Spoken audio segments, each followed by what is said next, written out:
Hello. I recently realized that I've come to be an age that my mother was never able to get to. Last October, I turned 59, and my mom died in 2002 at the age of 58.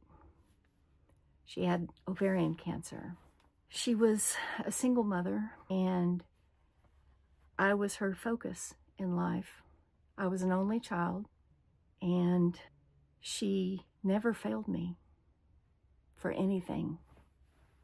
There were some things that I wanted that we couldn't afford, but I understood because I saw the rough time she was having. I felt somewhat the reason for her life to be so difficult. She never made me feel that way, though. That was particularly all in my head. My mom grew up on a dairy farm, and she was used to doing hard work all of her life. When she grew up, she was an office worker, a secretary. And back in the early 70s, and still today, a lot of times, women don't make as much as men do in their jobs. Even if they do the exact same thing, women are paid on a completely different scale. But she made sure that I had anything that I needed. I adored my mother, and I was absolutely devastated when she died. I was sure that I wouldn't be able to go on without her. But luckily, I have a wonderful husband who helped me through that situation. But it makes me wonder, what does it mean to outlive someone who gave you life? I remember when I was little, my mom and I lived in these terrible apartments because that's all she could afford. Sometimes we wouldn't have enough money for food. So we would make a game of going to a fast food restaurant. Mom could ask to use the restroom, and while she did that, I was to gather up all the ketchup packets that I could in my hands and go wait for her in the car. Well, when we got home with all those ketchup packets, she would add hot water to them, and we would make tomato soup. That, with some toast, would be dinner.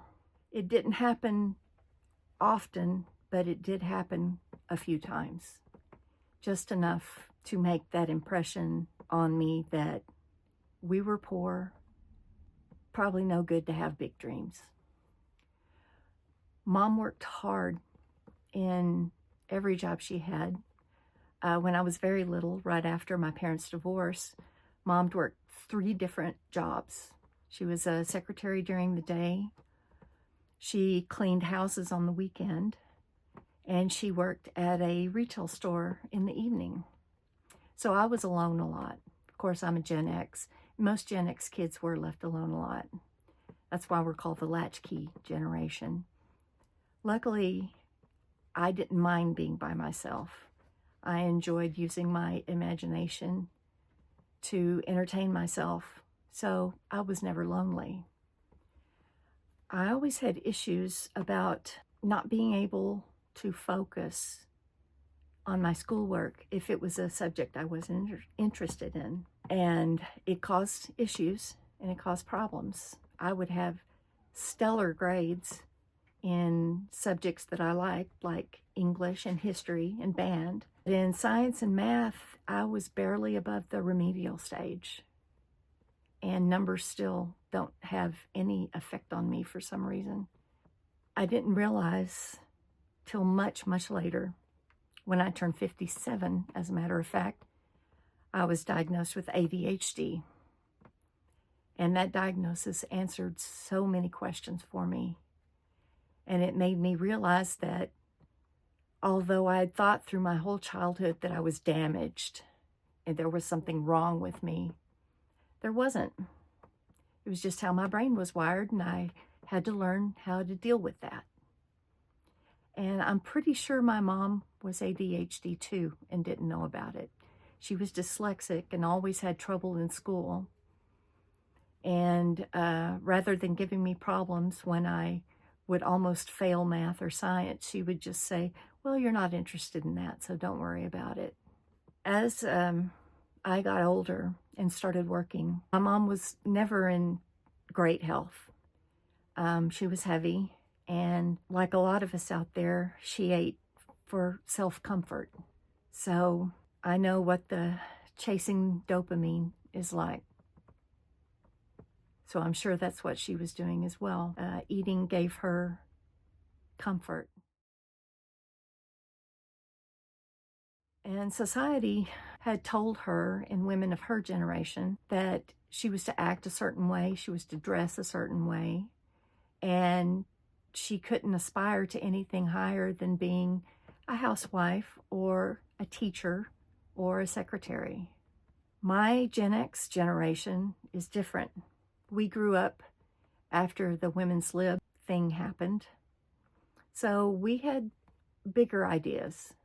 But the ADHD made me feel stupid, like, you know, I can't even pass this subject in school. How am I going to be a doctor, or how am I going to go to law school or whatever? So I just learned to be happy with what I had, learn to make my own way in life. I always used to tell my mom when she was feeling particularly down that as soon as I grew up and got a good paying job, that I would buy her a fancy car and diamond rings and jewelry, because she never had anything. And whatever used cars we had, they were constantly breaking down, and she would have to pay to have them fixed. So that was another thing, taking money. And then when it came to the point when she got sick, it dawned on me that I didn't have jobs that paid enough for me to do those things for her. And it really bothered me. I wanted to make Mom's life happy and to give her anything she wanted, because she deserved it. Now that I'm older and I know about my ADHD and how it's affected my life, I have to learn how not to blame myself. She always told me that I was never a problem for her. I never drank or did drugs or, ran around. I was always at home in my room, listening to my records usually. And I didn't want to make her worry because she had enough to deal with. So I'm 59 now. I try not to blame myself. I did all that I knew how to do and all that I was able to do at the time. But I think about my mom every day. She's been gone 22 years now. And she comes to me in my dreams sometimes. And she always looks happy and healthy. And I'm grateful for that. It gives me a lot of comfort.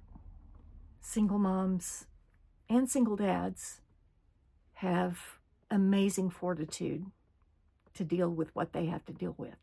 We often measure our worth by what we can give, but our worth actually should be what we are, and what we are is enough. That's what I'm dealing with at the moment. I love my mom. I still love my mom, and I wish she was here, but I know she's in a better place, and she's not hurting anymore. She's not struggling anymore, and so I'm very grateful for that. Thank you for watching. This has been a long-winded video, I know.